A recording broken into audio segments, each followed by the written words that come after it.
Hello everyone, welcome to today's class, and in this class we are covering classification of asphyxia. In the previous class we have covered the topic asphyxia, introductory portion of asphyxia, and in today's class we are going to cover classification and steps of asphyxia. Okay, so let's start today's class. So classification of asphyxia includes these things like mechanical asphyxia. Mechanical asphyxia include again multiple things. We will discuss it right now. And then pathological asphyxia, toxic asphyxia, environmental asphyxia, traumatic asphyxia, postural asphyxia, and laterogenic asphyxia. So these are some different types of asphyxia, and we will further see mechanical asphyxia as when the air passage is blocked mechanically. When the air passage means your nose and mouth.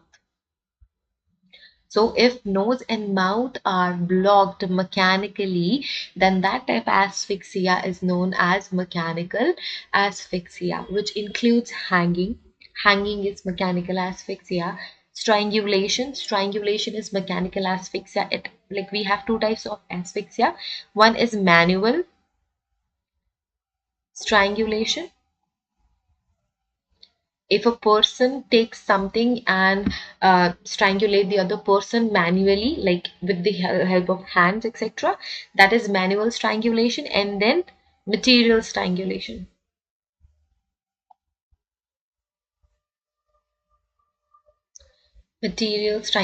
So let's, with the help of rope, with the help of, let's say, sari, etc. So this is material strangulation with the hands and feet.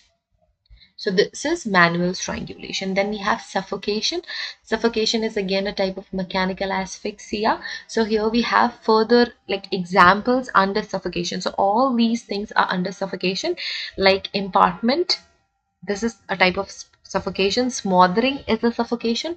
Gagging, choking, or burping, or overlaying. These are the type of suffocation. Okay, gagging is again a type of suffocation. Choking is suffocation. Even if someone is choked while eating, that is a form of suffocation. Burping is a type of suffocation. Overlaying is a type of suffocation.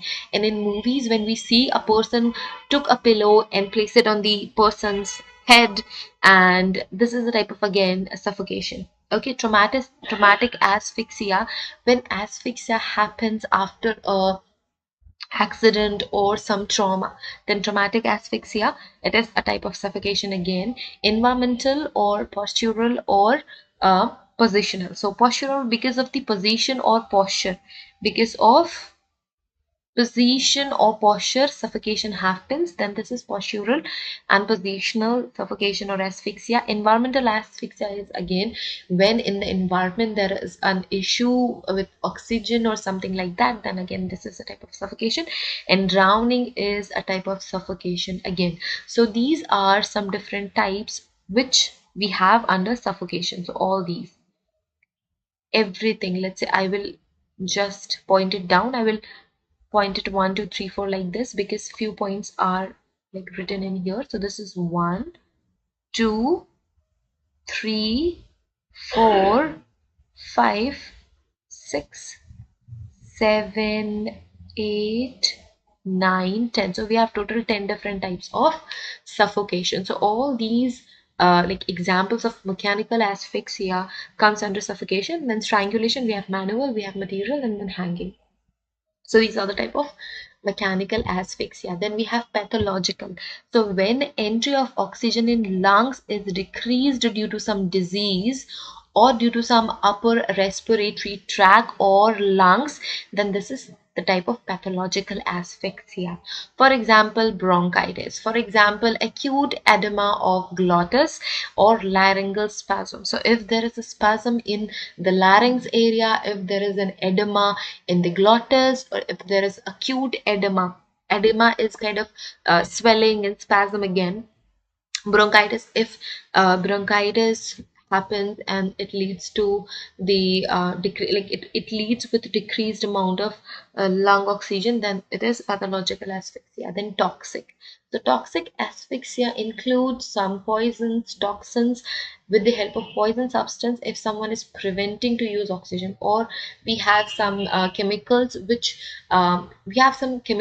interfere with our breathing, or which interfere with gases exchange, then this is toxic asphyxia. For example, carbon monoxide poisoning, paralysis of respiratory center by opium, barbiturates, and strychnine, we can say. So in toxic asphyxia, there is absolute participation of toxic substances or poisons. So because of poisons, there is like issue with oxygen, and there is a issue with breathing or gases exchange in the human system, then that is toxic asphyxia. Then we have environmental. So insufficient oxygen is present in the inspired air, then that is environmental. In enclosed spaces, in inspirable gases in the environment have severe gas, high altitude. In the high altitude, we have less amount of oxygen. So area like that again have less environmental oxygen. Or if we are stuck in a place where we have less amount of environmental oxygen, then there will be an environmental asphyxia. Then we have traumatic. Okay, so bilateral pneumothorax or pulmonary fat embolism from fracture of long bones, pulmonary thromboembolism due to injury of lower limb, etc. If there is some trauma, accident, or like issue with the body or with respiratory system, etc., then there will be then we can say that this is traumatic asphyxia. Then we have postural asphyxia with the help of position, like a positional asphyxia, etc. Unconscious or unresponsive person under, like, where the upper half of the body and the lower then lower than remainder. So if there is some specific kind of position in which the upper half of the body is not able to breathe as compared to lower half of the body, and if there is some specific position in which a person is not able to breathe, or if the person is not able to inspire oxygen or etc., there will be a postural asphyxia, then anesthetic death. So with, if someone is on anesthesia and because of that the respiratory centers stop responding, then this is iatrogenic type of asphyxia, and this is the last we have in the list of asphyxia. So this is all about different types of asphyxia. Now we have stages of asphyxia. So basically we can make three stages of asphyxia. First is stage of dyspnea. So it is due to the stimulation of respiratory center due to excess of carbon dioxide.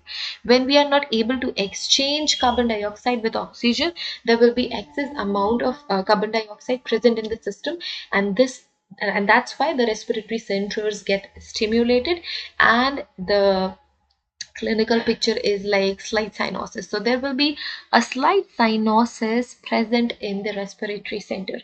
Cyanosis is like bluish kind of discoloration, or we can say the like breakdown of red blood cells, we can say. So this is cyanosis, which includes in first stage of asphyxia. Then we have stage of convulsions. So it is due to cerebral irritation. When we have low amount of oxygen in our system, then there will be some kind of cerebral irritation, because we do not have the like required amount of oxygen in the brain as well.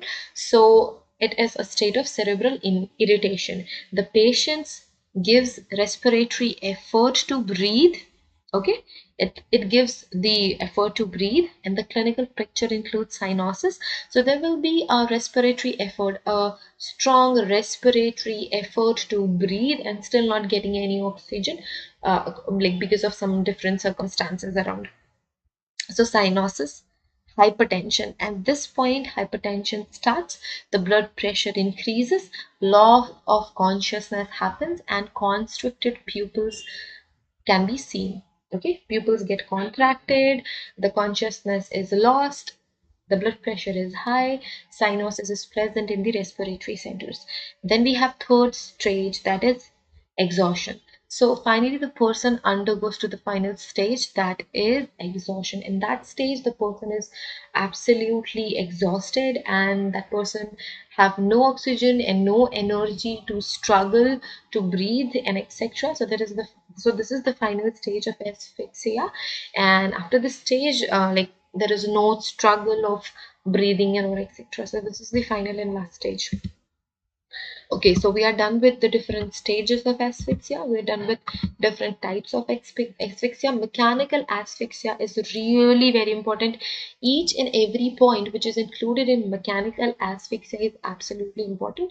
So we will cover these important mechanical asphyxias in upcoming lectures. So stay tuned, and if you like this video, click the like button, share it with your friends, and subscribe our channel. So it is really very important to subscribe our channel and make a huge family. That will be the most happiest thing.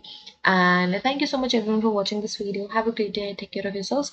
And if you want to join any of our classes like UGC NET Criminology Forensic Science, which is available in our application, link is in the description. And if you want to prepare for any entrance examination in the field of forensic science, classes are available, coaching is available in our application.